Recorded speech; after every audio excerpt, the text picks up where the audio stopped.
Vamos a comenzar el tema 10 que trata sobre la oficina judicial y el proceso en el que está actualmente inmersa, que es el de modernizarse.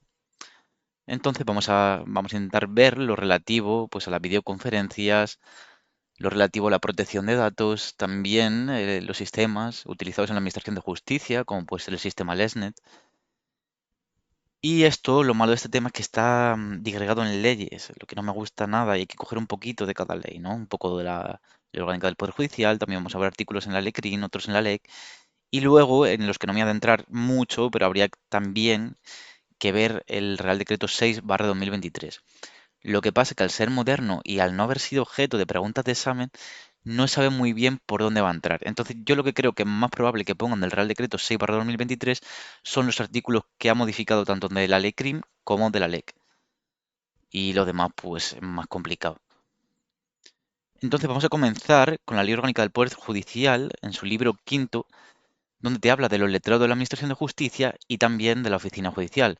Para este tema, lo importante es la Oficina Judicial. Entonces, vemos que la Oficina Judicial es la organización de carácter instrumental que sirve de soporte y apoyo a la actividad jurisdiccional de jueces y tribunales. La estructura básica de la oficina judicial, que será homogénea en todo el territorio nacional, como consecuencia del carácter único del poder al que sirve, estará basada en los principios, importante la distinción entre principios y criterios.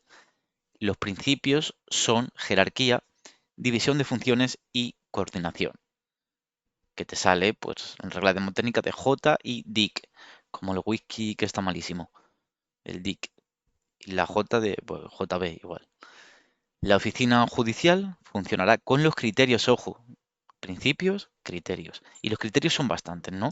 Agilidad, eficacia, eficiencia, racionalización del trabajo, responsabilidad por la gestión, coordinación, cooperación entre administraciones y la cooperación de administraciones de manera que los ciudadanos obtengan un servicio próximo y de calidad con respecto a los principios recogidos en la Carta de Derechos de los Ciudadanos ante la Administración de Justicia.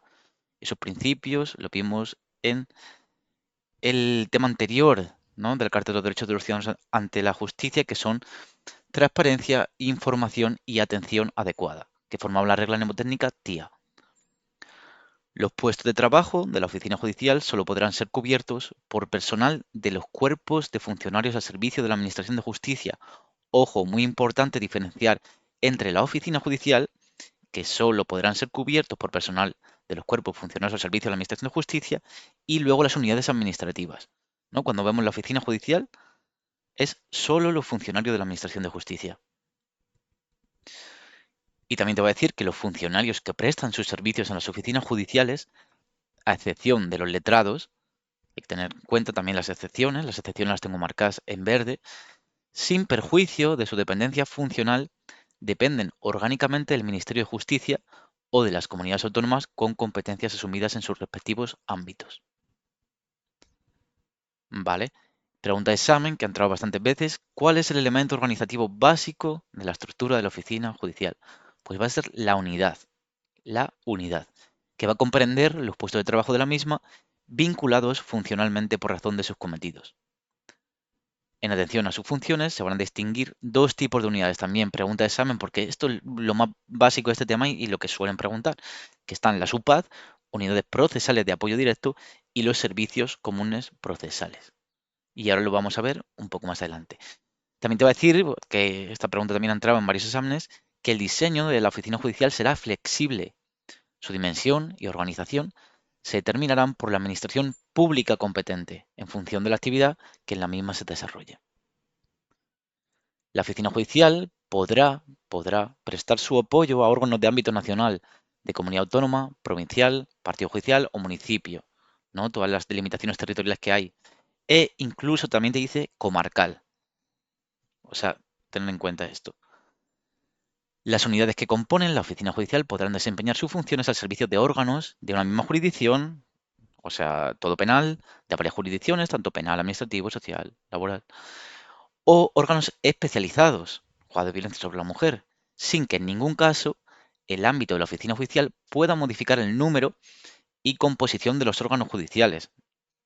O sea, la oficina judicial no puede meterse en esto. Esto están las leyes de planta y demarcación, la Ley Orgánica del Poder Judicial, pero aquí no se puede regular por la oficina judicial, que constituyen la planta judicial ni la circunscripción territorial de los mismos establecida por la ley. Los jueces y magistrados en las causas cuyo conocimiento tengan atribuido podrán requerir en todo momento al funcionario responsable cuanta información consideren necesaria. Bueno, esto es de perogrullo. Entonces veíamos ya lo que es un poco la oficina judicial. ¿Y de qué va a estar compuesta la oficina judicial? Pues lo que veníamos diciendo antes, que son las unidades procesales de apoyo directo, la SUPAD, y los servicios comunes procesales. ¿En qué se diferencian? Pues se diferencian básicamente en que la unidad procesal de apoyo directo es la que existe dentro del juzgado, ¿no? Está en todos los juzgados. Es aquella unidad de la oficina judicial que directamente asiste a jueces, y magistrados, en el ejercicio de las funciones que les son propias, realizando las actuaciones necesarias para el exacto y eficaz cumplimiento de cuantas resoluciones dicten. ¿Cuántas van a existir de estas unidades, de esta subpad? Pues tantas como juzgados, o en su caso salas o secciones de tribunales estén creados y en funcionamiento, integrando junto a sus titulares el respectivo órgano judicial. ¿Qué quiere decir esto? Pues que en una sección de la audiencia provincial, por ejemplo, pues existe, solo por la sección ya hay una PAD. Y esta se va a encargar, pues, los funcionarios de tramitación, los funcionarios de gestión, los funcionarios de auxilio, de sacar el trabajo del juzgado adelante. Y vamos a ver mucho cuál es la diferencia pues, con los servicios comunes procesales, que están totalmente a lo contrario. Los servicios comunes procesales no se ligan a un concreto órgano judicial ni a una concreta sección, sino que son para todas. Sirven para realizar apoyo centralizado, cuando esto es un apoyo individual, la SUPAD. Y aquí te dice quién se encarga un poco, ¿no? No obstante, cuando las circunstancias de volumen de trabajo lo justifiquen, el Ministerio de Justicia, previo informe del Consejo General del Poder Judicial y de las comunidades autónomas, podrá acordar que una unidad procesal de apoyo directo preste servicio a varios órganos unipersonales del mismo orden. No, esto lo que harían un poco por los servicios comunes procesales, que tienen varios órganos judiciales a su disposición. Pues esto lo puede también a una PAD cuando por el número de asuntos o el volumen de trabajo pues lo justifique. Las unidades procesales de apoyo directo contarán con un letrado de la Administración de Justicia que ejercerá las competencias y funciones que le son propias. Por motivo de racionalización de trabajo, un mismo letrado de la Administración de Justicia podrá actuar en más de una de estas unidades. Y luego también, igual que veíamos aquí, es lo mismo, ¿no? El Ministerio de Justicia, previo informe del Consejo General del Poder Judicial y de las comunidades autónomas, determinará las dotaciones básicas de esta subpad, que garantizarán, en todo caso, el correcto funcionamiento del órgano jurisdiccional. Y en el 438 vamos a ver el servicio común procesal, que es toda aquella unidad de la oficina judicial que, sin estar integrada en un órgano judicial concreto, asume labores centralizadas de gestión y apoyo en actuaciones derivadas de la aplicación de las leyes procesales. Centralizadas es la palabra clave. Labores centralizadas. Prestarán su apoyo a todos o alguno de los órganos judiciales de su ámbito territorial, con independencia del orden jurisdiccional al que pertenezcan y la extensión de su jurisdicción. Y bueno, aquí también es un poco parecido, ¿no? El Ministerio de Justicia y las comunidades autónomas de sus respectivos territorios serán competentes para el diseño, creación y organización de los servicios comunes procesales, que van a tener funciones de registro, reparto, actos de comunicación o auxilio judicial, ejecución de las resoluciones judiciales. Entonces, por ejemplo, un servicio de ejecución o de auxilio judicial va a ser para todos los órdenes jurisdiccionales, tanto para penal, tanto para social, tanto para administrativo, para civil. También van a tener competencia, jurisdicción voluntaria, mediación, en ordenación del procedimiento. Y bueno, esto cambia un poco, varía, porque aquí siempre habíamos visto hasta ahora que en la oficina judicial pues es el Ministerio de Justicia el que tiene las competencias. Pero aquí dice que la sala de gobierno y la junta de jueces podrán solicitar, aquí en el que manda un poco aquí, que es el Ministerio Fiscal, y a las comunidades autónomas la creación de servicios comunes conforme a las específicas necesidades. Podrán solicitar. Asimismo, podrán crear servicios comunes procesales que asuman otras funciones distintas de las relacionadas en este número, y en cuyo caso ya no es el Ministerio de Justicia cuando tenga que realizar funciones distintas, sino va a ser el Consejo General del Poder Judicial. En razón de la actividad concreta que realicen los servicios comunes procesales, podrán estructurarse en secciones, y estas, a su vez, si el servicio lo requiere, en equipos. al frente de cada servicio común procesal habrá un letrado de la Administración de Justicia, de quien dependerán funcionalmente el resto de los letrados de la Administración de Justicia y el personal destinado de los puestos de trabajo en que se ordene el servicio de que se trate. Luego también te dice que en aquellos partidos judiciales en que el escaso número de órganos judiciales lo aconseje, el mismo letrado de la Administración de Justicia de la Unidad Procesal de Apoyo Directo podrá estar enfrente de los servicios comunes procesales. Esto es lo mismo que veíamos en el artículo anterior, que te decía que también un mismo letrado podría estar al frente de varias unidades, de varias UPAD, pues aquí también te dice que podrá estar al frente de UPAD y de servicios comunes procesales al mismo tiempo. Y luego aquí también cabe destacar esto que he puesto aquí, que el acuerdo del 25 de febrero de 2010 del Pleno del Consejo General del Poder Judicial, tampoco creo que sea necesario aprenderse esa fecha, por el que se aprueba el Reglamento 2/2010 sobre criterios generales de homogeneización de las actuaciones de los servicios comunes. De acuerdo con el artículo 3 del mismo, te dice que la dirección y gestión de los servicios comunes en sus aspectos técnicos procesales corresponde al secretario judicial director que esté al frente de los mismos. O sea, lo importante es esto, que la dirección y gestión de los servicios comunes en sus aspectos técnicos procesales corresponde al secretario judicial director. Vale. Y luego, por último, te dice también que el Consejo General del Poder Judicial podrá establecer criterios generales que permitan la homogeneidad en las actuaciones de los servicios comunes procesales de la misma clase en todo el territorio nacional. Vale. Y luego vamos a ver las unidades administrativas. Estamos viendo la oficina judicial y las unidades administrativas. Que muy importante, pregunta de examen. Las unidades administrativas son aquellas que sin estar integrada en la oficina judicial no forman parte de la oficina judicial, las unidades administrativas. Muy importante. Se constituye en el ámbito de la organización de la Administración de Justicia para la jefatura, ordenación y gestión de los recursos humanos de la oficina judicial, sobre los que se tienen competencias, así como sobre los medios informáticos, nuevas tecnologías y demás medios materiales. Corresponde, ya nos fijamos aquí que no es el Ministerio de Justicia el que va a asumir un poco todo lo que es la oficina judicial, sino que corresponde a cada administración en su propio ámbito territorial el diseño, la creación y organización de las unidades administrativas necesarias.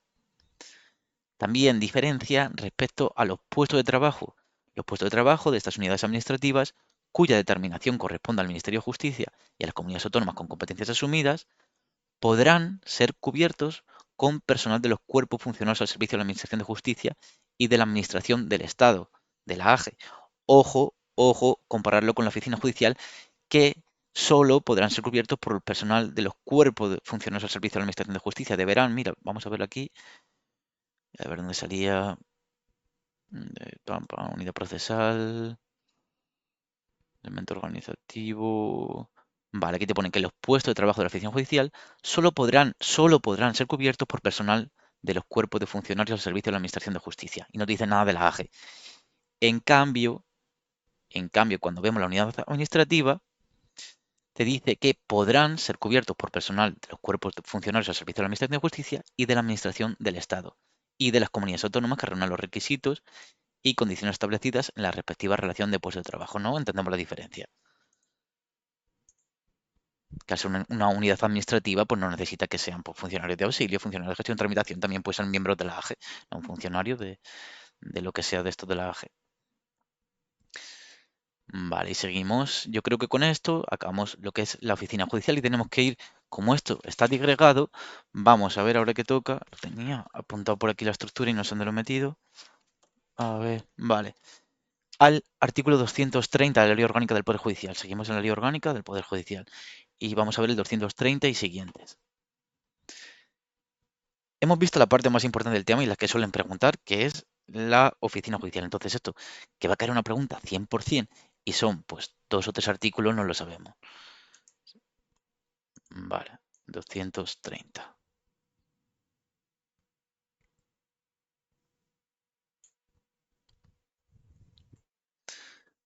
Vale. Aquí vemos que habla de las actuaciones judiciales. Y esto no es competencia de otro tema, o sea, lo que son las actuaciones judiciales. Pero vamos a ver aquí simplemente por lo que trata de las nuevas tecnologías. Hemos visto la oficina judicial y ahora vamos a ver cómo se está modernizando, cuáles son las nuevas tecnologías y cómo afecta esto al procesal. Aquí te dice que las actuaciones judiciales serán predominantemente orales, sobre todo en materia criminal, sin perjuicio de su documentación. Las declaraciones, interrogatorios, testimonios, careos, exploraciones, informes, ratificación de los periciales y vistas se llevarán a efecto ante el juez o tribunal con presencia o intervención en su caso de las partes y en audiencia pública, salvo lo dispuesto en la ley.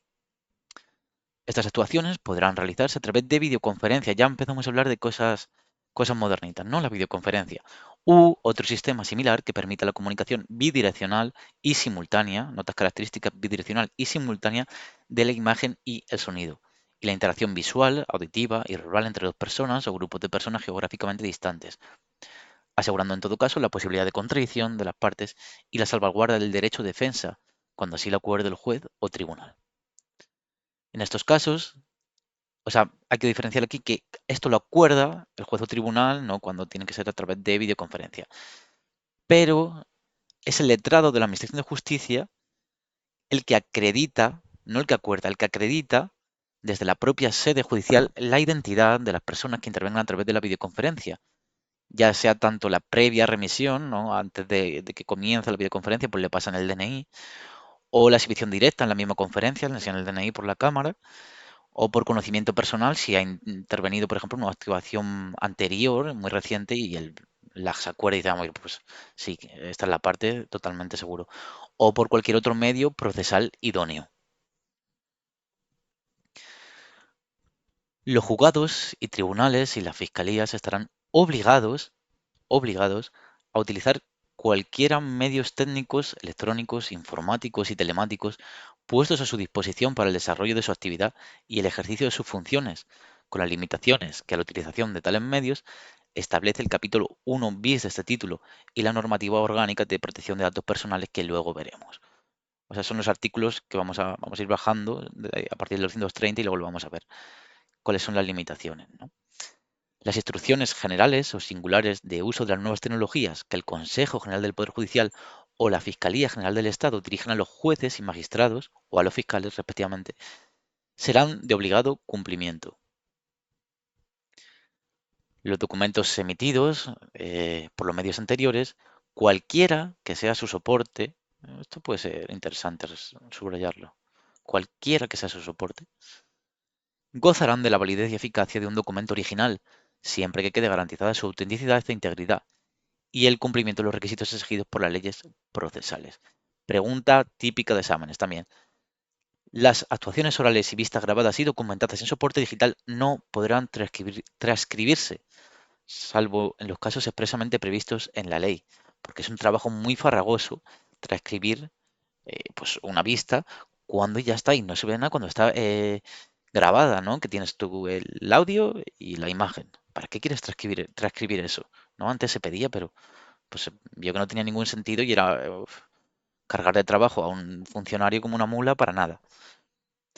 Las personas que demanden la tutela oficial, la tutela judicial de sus derechos e intereses, se relacionarán obligatoriamente con la Administración de Justicia cuando así se establezcan las normas procesales, a través de los medios técnicos a los que se refiere el apartado 1, siempre y cuando sean compatibles con lo que dispongan los juzgados y tribunales y se respeten las garantías y requisitos previstos en el procedimiento que se trate.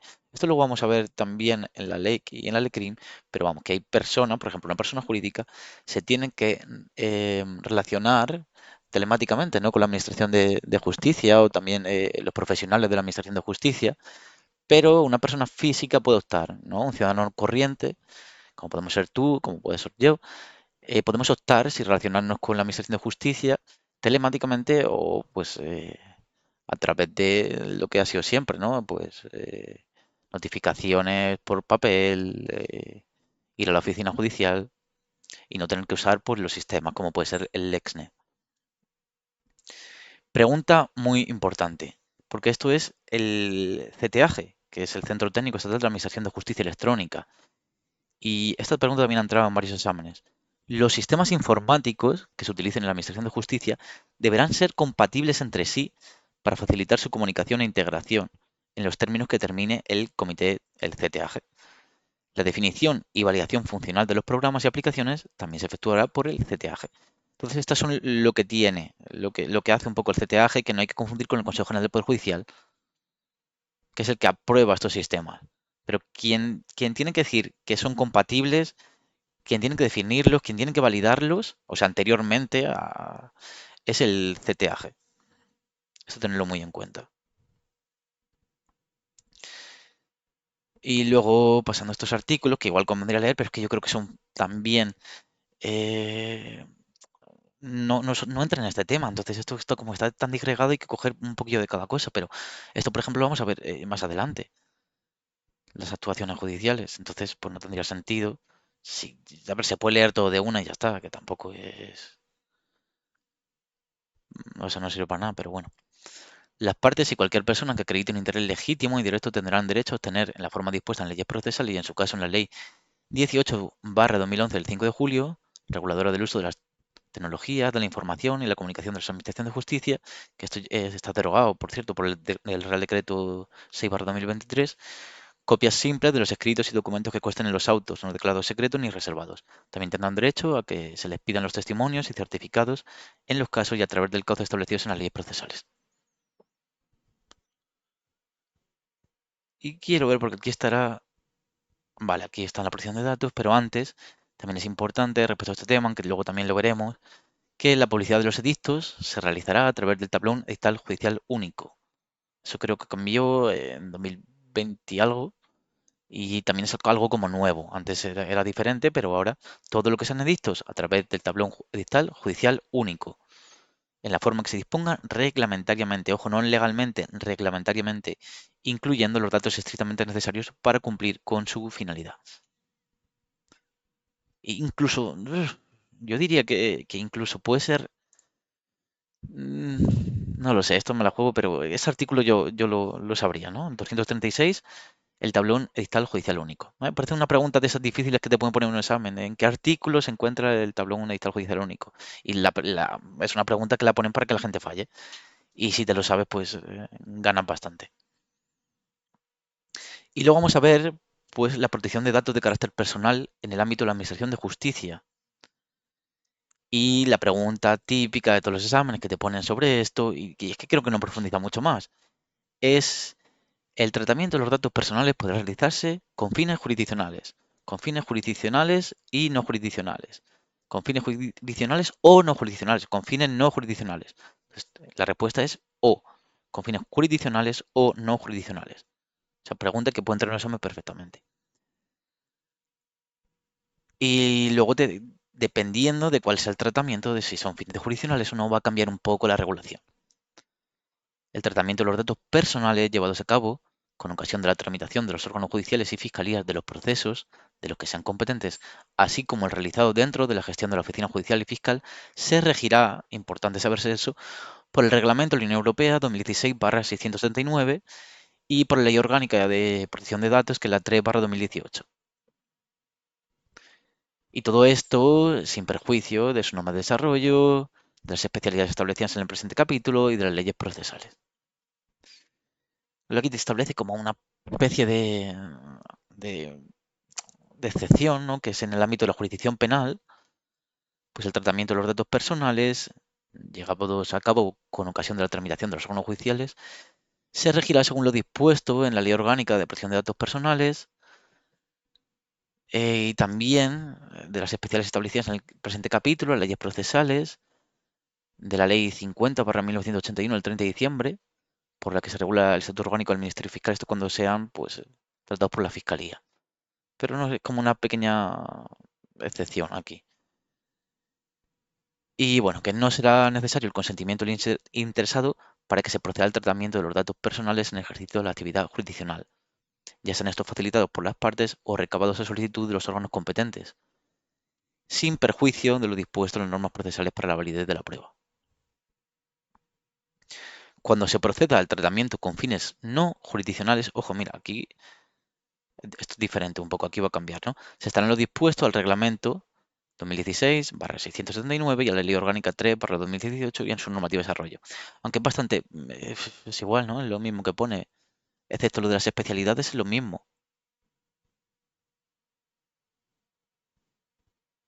Es lo mismo, ¿no? Básicamente lo mismo. Las resoluciones y actuaciones procesales deberán contener los datos personales que sean adecuados, pertinentes y limitados a lo necesario en relación con los fines para los que son tratados. Y aquí esto también puede ser pregunta de examen, ¿no? En especial para garantizar el derecho a la tutela judicial efectiva, sin que en ningún caso pueda producirse indefensión.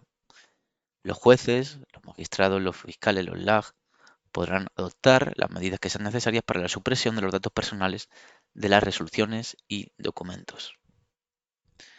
Los letrados de la Administración de Justicia deberán facilitar a la Abogacía del Estado los datos personales y la información y los documentos que sean requeridos para el desempeño de la representación y defensa del Reino de España ante el Tribunal Europeo.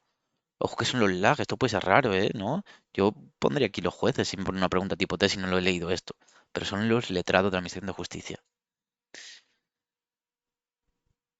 Y bueno, te dice que la administración competente deberá suministrar los medios tecnológicos adecuados para que se proceda al tratamiento de estos datos personales. Y la administración competente también deberá cumplir con las responsabilidades que en materia de tratamiento y protección de datos personales se le atribuya como administración prestacional. Se deberán adoptar las medidas organizativas adecuadas para que la oficina judicial y fiscal realice un adecuado tratamiento de los datos personales. Previo informe del Consejo General del Poder Judicial y, en su caso, la Fiscalía General del Estado, el Ministerio de Justicia deberá elaborar y actualizar los códigos de conducta destinados a contribuir a la correcta aplicación de la normativa de protección de datos personales. Y previo informe, el Consejo o el Fiscal General del Estado es el Ministerio de Justicia el que se encarga de esto. Y luego también dice que el Ministerio de Justicia y las comunidades autónomas con competencias en la materia podrán realizar el tratamiento de datos no personales para ejercer sus respectivas competencias de gestión pública, incluyendo el desarrollo e implementación de sistemas automáticos de clasificación documental orientados a la tramitación procesal. En todo caso, se denegará el acceso a los datos objeto de tratamiento con fines jurisdiccionales cuando las diligencias procesales en las que se haya recabado la información sean o hayan sido declaradas secretas o reservadas. Y bueno, aquí te habla de las operaciones de tratamiento efectuadas con fines jurisdiccionales por los juzgados, tribunales, fiscalías y las oficinas judicial y fiscal corresponderán al Consejo General del Poder Judicial y a la Fiscalía General del Estado en el ámbito de sus respectivas competencias. Pues las siguientes funciones, que va a ser pues, supervisar, promover la sensibilización, emitir informes, previa solicitud, facilitar información, tramitar y responder las reclamaciones. O sea, esto es importante porque aquí vemos que con fines jurisdiccionales lo que cambie es el Consejo General del Poder Judicial y la Fiscalía General del Estado. En cambio, cuando sean datos con fines no jurisdiccionales, van a estar sometidos a la competencia de la Agencia Española de Protección de Datos. Vemos lo que cambia, ¿no? Si son jurisdiccionales, Consejo General del Poder Judicial y Fiscalía, y si no son jurisdiccionales, la Agencia Española de Protección de Datos. Muy, muy importante esto. Y luego también te dice que esta pregunta, pues no creo que entre tampoco, no he visto ningún examen, pero bueno, es un poco más rebuscado esto ya también. Que al frente de la Dirección de Supervisión y Control de Protección de Datos se nombrará por mayoría absoluta del primer Consejo General del Poder Judicial una persona titular de la dirección, de entre juristas de reconocida competencia con al menos 15 años de ejercicio profesional y con conocimientos y experiencia acreditados en materia de protección de datos. La duración del mandato de la persona titular de la Dirección de Supervisión y Control será de 5 años no renovable. Como son fechas, pues bueno, es que los numeritos son muy fáciles de preguntar en los exámenes, entonces cada vez que hay un numerito conviene aprendérselo. Pues aquí son 5 años no renovables la duración de la persona que está al frente de la Dirección de Supervisión de Control y de Protección de Datos. Y bueno, que la composición, organización y funcionamiento será regulada reglamentariamente. Los tratamientos de datos llevados a cabo por el Consejo General del Poder Judicial y la Fiscalía General del Estado en el ejercicio de sus competencias quedarán sometidos a lo dispuesto en la legislación vigente en materia de protección de datos personales. Dichos tratamientos no serán considerados en ningún caso realizados con fines jurisdiccionales. Vale, y habríamos acabado todo lo que hay en la Ley Orgánica del Poder Judicial sobre este tema. Importante sobre lo que acabamos de ver ahora de los datos es que lo que pone en el examen es esto. El tratamiento de los datos personales se podrá realizarse con fines jurisdiccionales o no jurisdiccionales. Entonces todo lo demás ampliamos un poquillo, pero es que suelen preguntar esto, de fines jurisdiccionales o no jurisdiccionales. Entonces con saberse ya lo mínimo, yo creo que aquí te basta. Y ahora vamos a pasar a la LEC. Y vamos a ver qué habla de la ley sobre la videoconferencia, por ejemplo, y sobre estas medidas de modernización. Y vamos a pasar a la LEC, al artículo 135, que habla sobre la presentación de escritos a efectos del requisito de tiempo de los actos procesales. Todo lo que es cómputo de plazo lo vamos a ver en el tema, creo que es 21 o 22. Pero esto lo vamos a analizar respecto, pues, a los sistemas telemáticos y electrónicos. Y es que te dice que cuando las oficinas judiciales y los sujetos intervinientes en un proceso estén obligados al empleo de los sistemas telemáticos o electrónicos existentes, remitirán y recibirán todos los escritos, iniciadores o no, esto es importante recalcarlo, iniciadores o no, y demás documentos a través de estos sistemas, salvo las excepciones establecidas en la ley, de tal forma que esté garantizada la autenticidad de la comunicación y que quede constancia fehaciente de la remisión y recepción íntegras, así como de la fecha en las que éstas se hicieron. Y esto será de aplicación a aquellos intervinientes que, sin estar obligados, opten por el uso de los sistemas telemáticos o electrónicos, como pueden ser pues, los particulares, las personas físicas simplemente. Muy importante esto respecto a este tema, es otra de las preguntas clásicas de los exámenes, y es que se podrán presentar escritos y documentos en formato electrónico todos los días del año durante las 24 horas. Presentar los escritos y documentos por medios telemáticos se emitirá automáticamente recibo por el mismo medio con expresión del número de entrada de registro y de la fecha y la hora de presentación, en la que se tendrán por presentados a todos los efectos. Cuando la presentación tenga lugar en día u hora inhábil, se entenderá efectuada el primer día y hora hábil siguiente.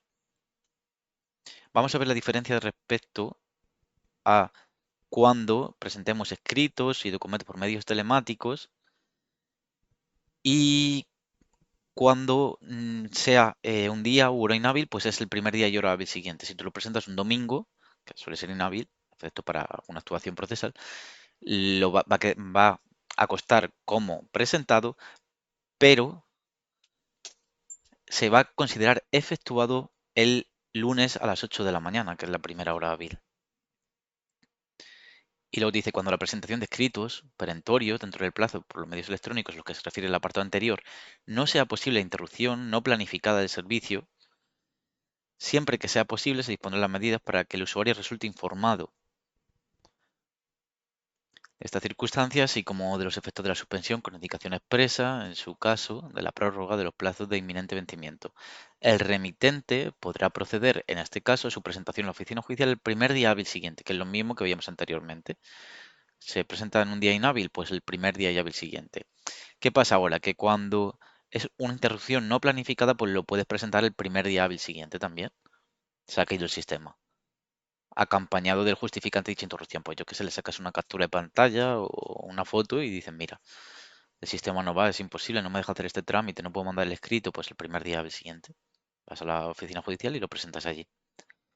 En los casos de interrupción planificada, deberá anunciarse por el Ministerio de Justicia o que tenga competencia, la Administración Pública competente, con antelación suficiente informando de los medios alternativos de presentación que en tal caso procedan. Esto se refiere a interrupción planificada, ¿no? Pues vamos a modificar un poco el sistema y se va a caer durante la tarde del jueves. Pues eso ya es planificado. Y luego aquí vemos la diferencia que te dice que cuando la presentación de escritos perentorios se vea impedida por limitaciones, incluso horarias, en el uso de las soluciones tecnológicas de la Administración de Justicia, como regla general el remitente podrá proceder a su presentación el primer día hábil siguiente, que es lo mismo que veíamos anteriormente, justificándolo suficientemente ante el dado efecto, y presentar a la oficina judicial dentro del primer día hábil siguiente el documento de documentos que no haya podido juntar. Pero aquí establece la excepción. Cuando el servicio de comunicaciones telemáticas o electrónicas resulte insuficiente para la presentación de escritos o documentos, se deberá presentar en soporte electrónico en la oficina judicial ese día o el día del siguiente. Esta es la diferencia. Y es que solo te deja ese día cuando sea que resultase insuficiente el servicio de comunicaciones telemáticas o electrónicas, junto con el justificante expedido por el servidor de haber intentado la presentación sin éxito. En estos casos se entregará recibo de su recepción igual, porque porque metes un documento que no lo puede coger el servicio y ese documento no lo puede modificar, por lo que sea. Sin perjuicio de lo anterior, los escritos y documentos se presentarán en soporte papel cuando los interesados no estén obligados a utilizar los medios telemáticos y no hubieran optado por ello, cuando no sean susceptibles de conversión en formato electrónico y los demás supuestos previstos por las leyes. Aquí, cuando te habla de inmediación, publicidad y la lengua oficial, respecto al principio de inmediación, que significa que todos los actos tienen que hacer en presencia de un juez o tribunal, te dice que las vistas y comparecencias que tengan por objeto ir a las partes antes de dictar una resolución se celebrarán siempre ante el juez o los magistrados integrantes del tribunal que conozca el asunto. ¿Qué pasa? Que aquí te establece la excepción el artículo 136 bis, que esto ha sido reformado por el Real Decreto 6/2023, por esto es tan importante esto. Y te va a decir que las actuaciones judiciales realizadas por videoconferencia deberán documentarse de la forma establecida del 147, que luego lo veremos también. El tribunal velará por el cumplimiento del principio de publicidad, acordando las medidas que sean necesarias para que las actuaciones procesales, que sean públicas y se celebren por este medio, sean accesibles a los ciudadanos. No, porque el principio de publicidad también rige en el proceso. Entonces, pues si hay una vista, tiene que ser pública. Entonces, igual deberían que se pueda meter, si hace una videoconferencia, pues una videoconferencia pública. Entonces, esto presenta bastantes problemas, ¿no? Los y las profesionales, así como las partes, peritos, testigos que deban intervenir en cualquier actuación por videoconferencia, lo harán desde la oficina judicial correspondiente al partido judicial de su domicilio o lugar de trabajo. Profesionales, partes, peritos, testigos. Ojo, muy importante. Y es que van a tener que hacer una videoconferencia. Tú piensas, una videoconferencia pues de su casa. Pues no, aquí te dice que lo harán desde la oficina judicial correspondiente al partido judicial de su domicilio o lugar de trabajo. En el caso de disponer de medios adecuados, dicha intervención también se podrá llevar a cabo desde el juzgado de paz de su domicilio o de su lugar de trabajo. Oficina judicial, juzgado de paz. ¿Qué pasa? Que al final, pues lo de videoconferencia se hace para que lo puedas hacer en tu casa, más cómodo, ¿no? Entonces aquí te establece la cláusula que cuando el juez o la jueza, en atención a las circunstancias concurrentes, lo estime oportuno, estas intervenciones podrán hacerse desde cualquier lugar, siempre que se disponga de los medios que permitan asegurar la identidad del interviniente conforme a lo que se termine reglamentariamente. ¿Qué pasa? Que lo primero que te dicen en la oficina judicial es una videoconferencia. Lo segundo, te dicen un juzgado de paz. Y lo tercero, ya atendiendo a las circunstancias, pues donde fuera posible. Y luego aquí te establece excepciones, que es que en todo caso, cuando el declarante sea menor de edad o persona, sobre lo que verse un procedimiento de medidas judiciales de apoyo a personas con discapacidad, la declaración por videoconferencia solo se podrá hacer desde una oficina judicial. Solo desde una oficina judicial. E igual esto nos lleva a la confusión, ¿no? Y si es una persona con medidas de apoyo por discapacidad, pues igual donde está mejor es en su casa y le cuesta mucho salir de su casa. Pero aquí te dice que solo se podrá hacer desde una oficina judicial. Las víctimas de violencia de género, violencia sexual, trata de seres humanos y víctimas menores de edad o con discapacidad, podrán intervenir desde los lugares donde se encuentren recibiendo oficialmente asistencia, atención, asesoramiento, protección o desde cualquier otro lugar, si así lo estima oportuno el juez, siempre que dispongan de medios suficientes para asegurar su identidad y las adecuadas condiciones de la intervención conforme a lo que se termine reglamentariamente. Nos fijamos mucho en estas excepciones porque son nuevas y porque es una pregunta que es factible que caiga en el examen. El uso de medios de videoconferencia deberá solicitarse con la antelación suficiente y en todo caso, muy importante este plazo, en 10 días antes del señalado por la actuación correspondiente. Lo dispuesto en los apartados anteriores da aplicación también a las actuaciones que hayan de celebrarse ante los letrados de la Administración de Justicia. Por ejemplo, los procedimientos de jurisdicción voluntaria, o si es una vista sobre la ejecución, cosas así que se tienen que celebrar sobre el letrado de la Administración de Justicia. Lo dispuesto en ese artículo deberá realizarse garantizando la accesibilidad universal. También importante lo de la accesibilidad universal. Esto es publicidad, que no es sobre este tema. Lengua oficial, que tampoco es sobre este tema. Vale, creo que nos tenemos que ir ahora al 146, sí, que trata sobre la documentación de las actuaciones. Las actuaciones procesales que no consistan en escritos y documentos se documentarán por medio de actas y diligencias. Y aquí dice que cuando se utilicen medios técnicos de grabación o reproducción, estos deberán asegurar la autenticidad, integridad e inalterabilidad de lo grabado, AII. Importante esto, que es cuando se utilizan medios, autenticidad, integridad y inalterabilidad.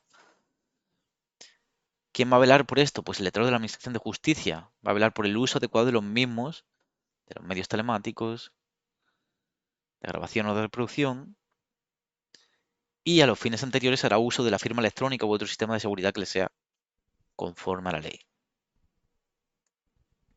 Si se tratase de actuaciones que conforme a la ley han de registrarse en soporte apto para la grabación o reproducción, el LAG dispone de firma electrónica u otro sistema de seguridad conforme a la ley que garantice la autenticidad e integridad de lo grabado. El documento electrónico asignado constituirá el acta a todos los efectos. Importante este párrafillo. Si los mecanismos previstos no se pueden utilizar, el letrado deberá consignar en el acta los siguientes extremos.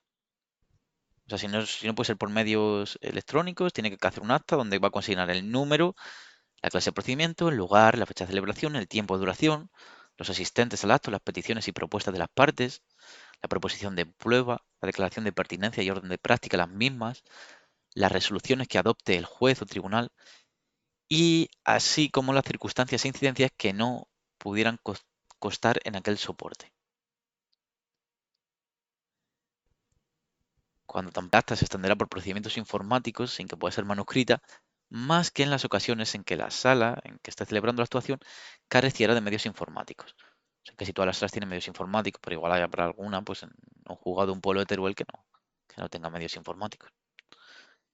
Que allí no llega ni al wifi ni nada. Vale, y luego te voy a decir que las actuaciones orales, en vistas, audiencias y comparecencias celebradas ante los jueces o magistrados, o en su caso ante los letrados de la Administración de Justicia, se registrarán en soporte apto para la grabación y reproducción del sonido e imagen.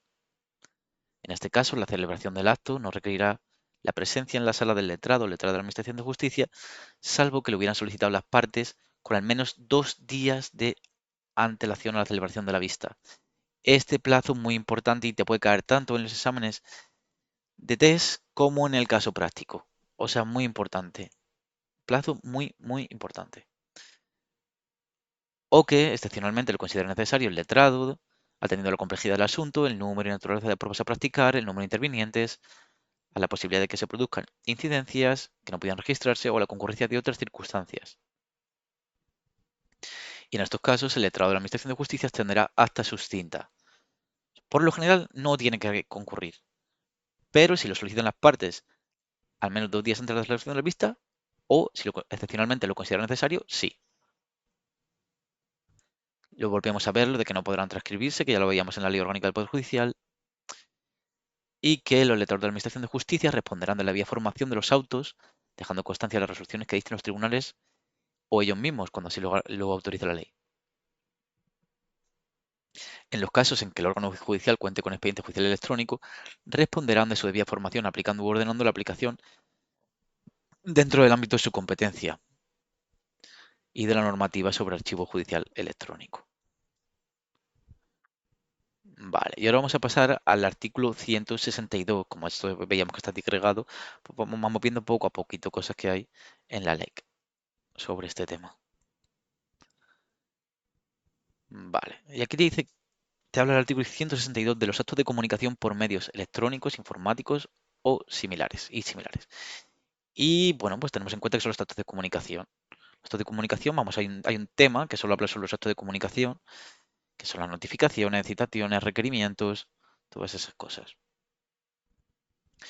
Y comienza hablando de que los y las profesionales y destinatarios obligados a utilizar estos medios, así como los que opten por los mismos, deberán comunicar a las oficinas judiciales el hecho de disponer de los medios antes indicados y la dirección electrónica habilitada a tal efecto.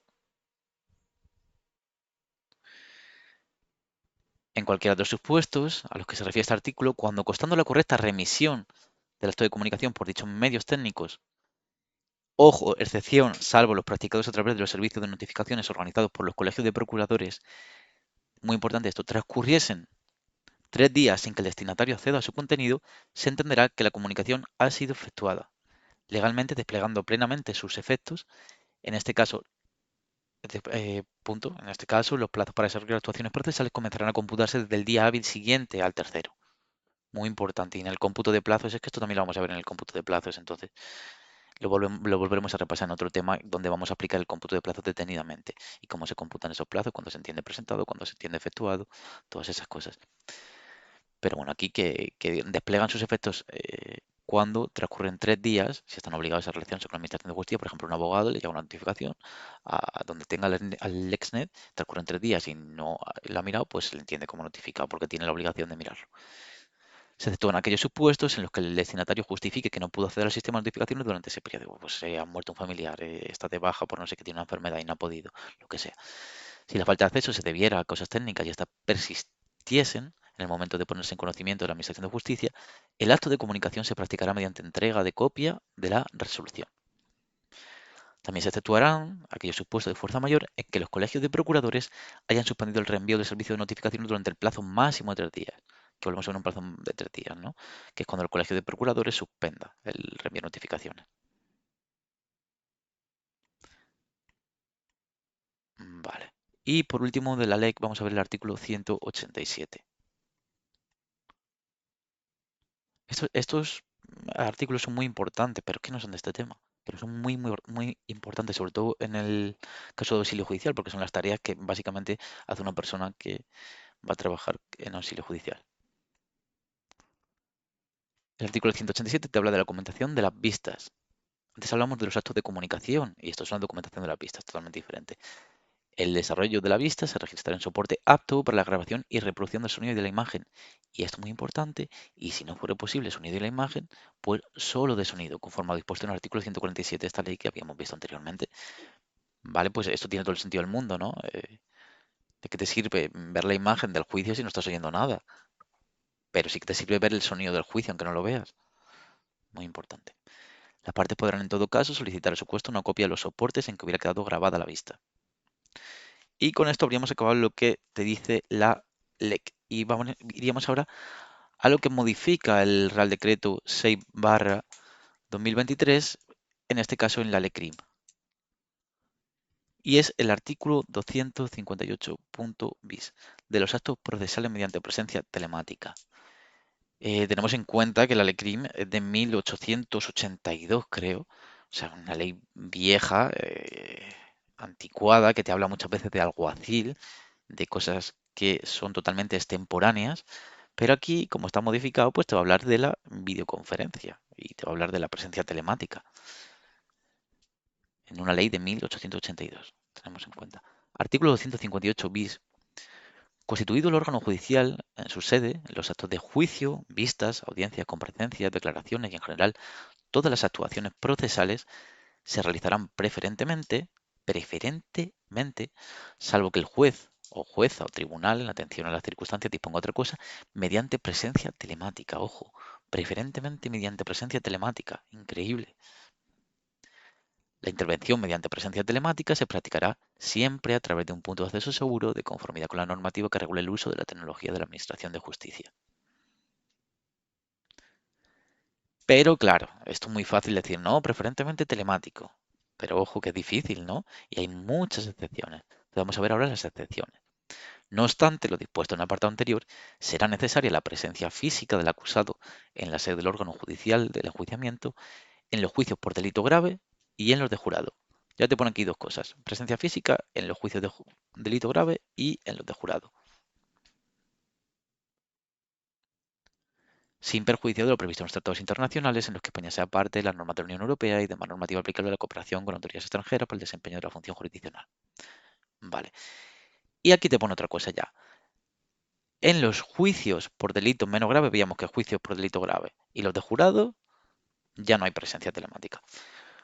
En los juicios por delito menos grave, cuando la pena ceda de 2 años de prisión o cuando es de distinta naturaleza, una inhabilitación, por ejemplo, cuando su duración no exceda de 6 años, el acusado comparecerá físicamente ante la sede del órgano de enjuiciamiento si así lo solicita este o su letrado, o si el órgano judicial lo estima necesario. La decisión deberá adoptarse en auto motivado. Vemos la diferencia entre el juicio por delito menos grave o el del jurado y el delito grave. En el resto de juicios, cuando el acusado comparezca, lo hará físicamente ante la sede del órgano de enjuiciamiento, si así lo solicita él o su letrado. O sea, vale, preferentemente telemático, pero si el acusado dice, no, pues yo voy al juzgado, o el abogado dice, yo voy al juzgado, o si el tribunal, respecto a esos motivos tiene, pues dice, no, venimos al juzgado, que lo van a decir mucho, porque imagínate que hay muchos jueces que son 60 y pico años, que a la carrera judicial se tardan en acceder, ¿no?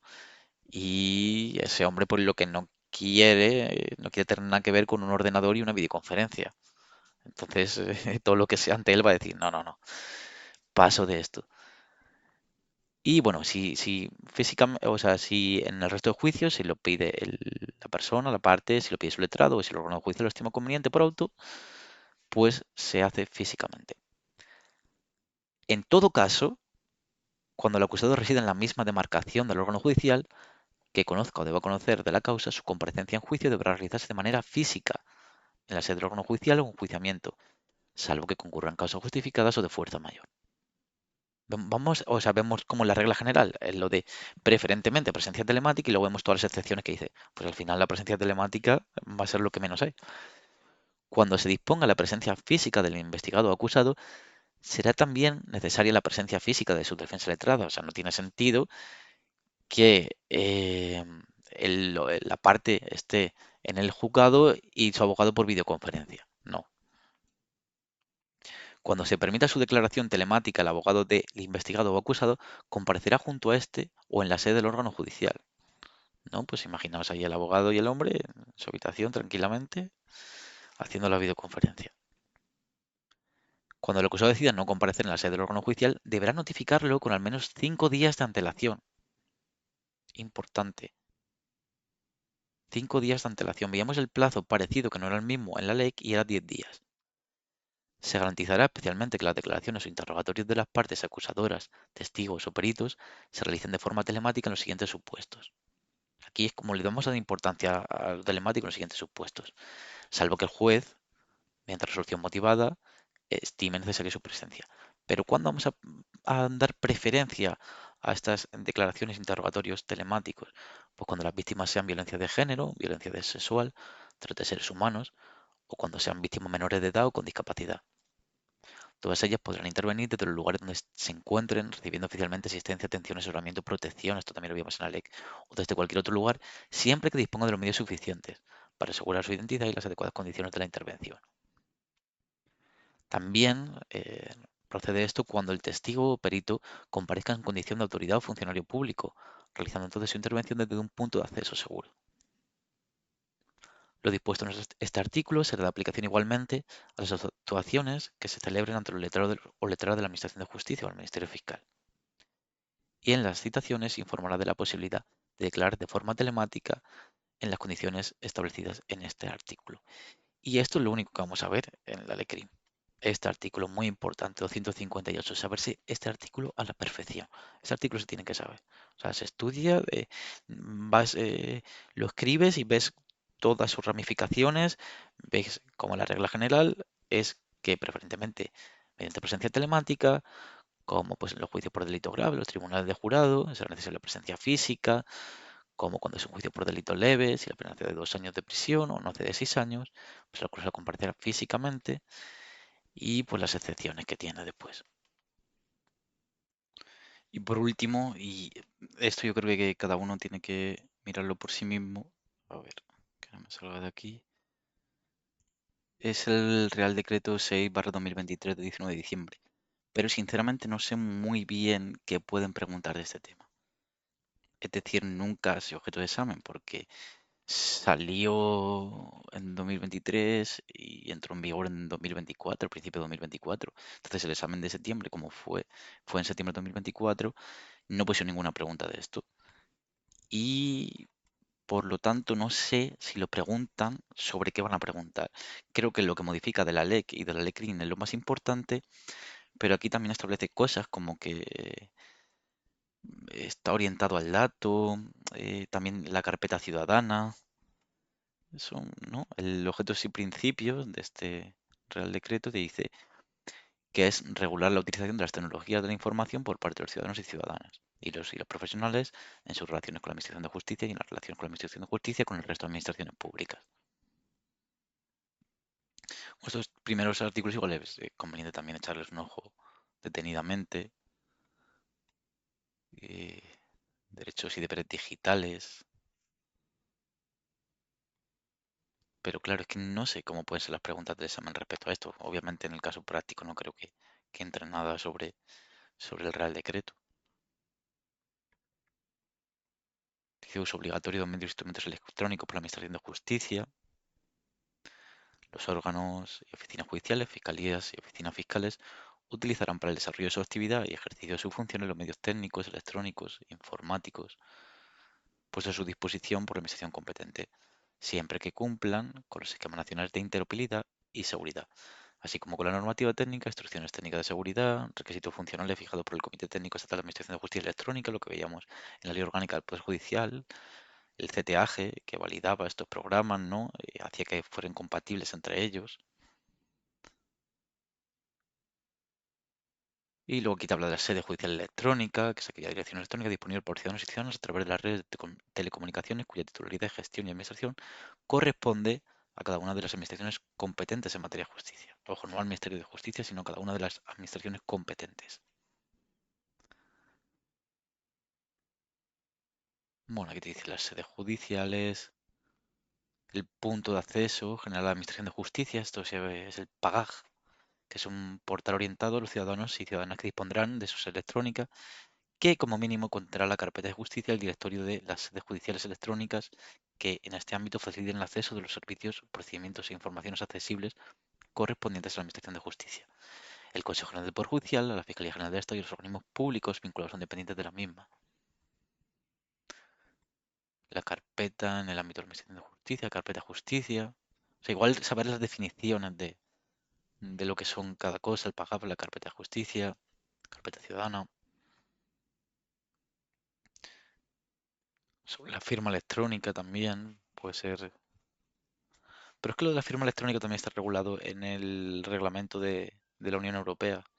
Entonces, no sé hasta qué punto lo del reglamento de la Unión Europea y hasta qué punto se solapa con lo que en este Real Decreto. Y por tanto, como no tengo mucha idea de cómo orientar respecto al estudio del Real Decreto 6/2023, pues que cada uno pues, se busque la vida aquí como pueda, porque no sé de qué forma lo van a preguntar. Y con esto doy por terminado el tema 10.